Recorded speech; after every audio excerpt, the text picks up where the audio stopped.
World cup 2023 تماشائیوں کی تعداد نے نیا ریکارڈ بنا لیا۔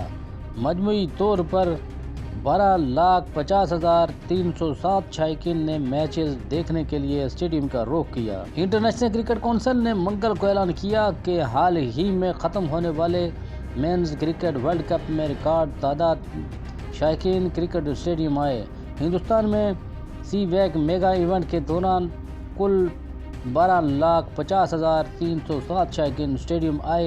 یہ تعداد آسٹریلیا اور نیوزی لینڈ میں 2015 کے ایونٹ میں شرکت کرنے والے 10,16,420 شائقین کے پچھلے نمبر سے آگے نکل گئی۔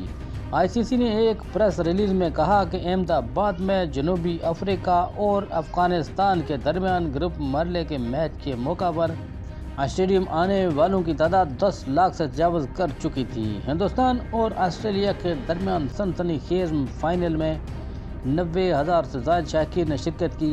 آسٹریلیا نے اس ٹائٹل کے فیصلہ کن مقابلے میں ہندوستان کے خلاف 6 وکٹوں کی دلچسپ فتح کے ساتھ کامیابی ثابت کیا اور پیٹ کمنس کی ٹیم نے اوپنر جوش ہیڈ کی پلیئر آف دی میچ کی کارکردگی کی بدولت چھٹا ورلڈ کپ ٹائٹل اپنے نام کر دیا۔ ون ڈے ورلڈ کپ 2023 کے فائنل میں 40,000 نشستیں خالی رہیں۔ فائنل مقابلہ دیکھنے کے لیے صرف 92,453 تماشائی موجود تھے، جو کہ متوقع 13,20,000 سے نمایاں طور پر کم تھے۔ میلبورن کرکٹ گراؤنڈ میں ورلڈ کپ 2015 میں فائنل میں 93,013 شائقین نے اسٹینڈز بھرے تھے۔ ہائی پروفائل میچ میں 40,000 سیٹیں خالی رہنے کے بعد ون ڈے ورلڈ کپ 2023 کے فائنل کے لیے ہندوستانی شائقین کے ٹرن آؤٹ کو انتہائی کم قرار دیا گیا ہے۔ انتہائی متوقع ون ڈے ورلڈ کپ 2023 کے فائنل میں احمد آباد کے نریندر مودی اسٹیڈیم میں ہجوم کی حاضری میں نمایاں کمی دیکھی گئی۔ اس موقع کے شائن و شوکت اور میزبان ملک بھارت کے باوجود فائنل مقابلہ دیکھنے کے لیے صرف 92,453 تماشائی موجود تھے، جو کہ متوقع 132,000 سے نمایاں طور پر کم تھے، جو کہ دنیا کے سب سے بڑے اسٹیڈیم کی مذکورہ گنجائش تھی۔ آسٹریلیا کے خلاف ورلڈ کپ فائنل میں شکست، بھارتی فین دل کا دورہ پڑنے سے چل بسا۔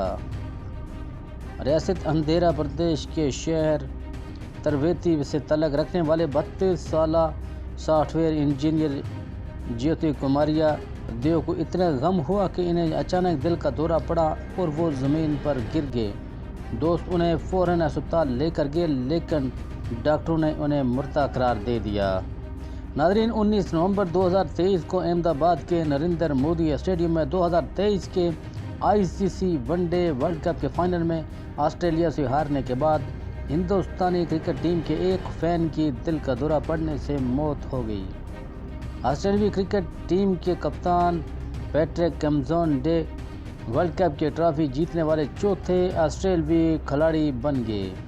وہ ایلن بارڈر، اسٹیوا رکی پونٹنگ اور مائیکل کلارک کی فہرست میں شامل ہوئے۔ آسٹریلیا نے ٹاس جیت کر پہلے فیلڈنگ کا فیصلہ کیا۔ ہندوستان نے پہلے 10 اوورز میں 80 رنز بناتے ہوئے شاندار آغاز کیا۔ مسلسل وکٹیں کھونے کی وجہ سے پوری بھارتی ٹیم آخرکار 240 رنز پر آؤٹ ہو گئی۔ ان کے ٹاپ اسکور لوکیش راول تھے، جنہوں نے 61.68 کی معمولی اسٹرائک ریٹ سے 86 رنز بنائے۔ میچل اسٹارک نے 3 جبکہ جوش ہینڈل-وڈ اور پیٹ کمنس نے 2 وکٹیں حاصل کی۔ آسٹریلیا نے ہدف 43 اوورز میں بآسانی حاصل کر لیا۔ ان کی اننگ اوپنر جوش ہیڈ کی 137 رنز کی ماسٹر کلاس سے بہت زیادہ متاثر ہوئی۔ ناظرین، مڈل آرڈر کے بلے باز مانس لیبیوشکن نے اس کا ساتھ دینے کے لیے مستحکم نصف سنچری بنائی۔ جیوتی کماریو درگا سمادرن میں رہنے والے 35 سالہ سافٹ ویئر انجینئر تھے۔ وہ دوسری اننگ میں آسٹریلیا کے تاریخی تعاقب کو دیکھ کر پریشان ہو گئے اور بھارتی کپتان روہت شرما کے جذبات دیکھ کر وہ فرش پر گر گئے۔ اسی فوری طور پر قریبی سرکاری جنرل ہسپتال لے جایا گیا۔ پہنچنے پر اسے مردہ قرار دے دیا گیا۔ ایک اور واقعہ مغربی بنگال میں پیش آیا، جہاں ورلڈ کپ فائنل میں بھارت کی شکست کے باعث ایک شخص نے خودکشی کر لی۔ اگر آپ چینل پر نئے ہیں تو چینل کو سبسکرائب کرنا نہ بھولیں، ساتھ ہی لگے بیل آئیکن کو دبا دیں تاکہ ہر انفارمیٹیو ویڈیو آپ تک بر وقت پہنچ سکے۔ اپنا خیال رکھیے گا، ملتے ہیں نیکسٹ ویڈیو کے ساتھ۔ اللہ نگہبان۔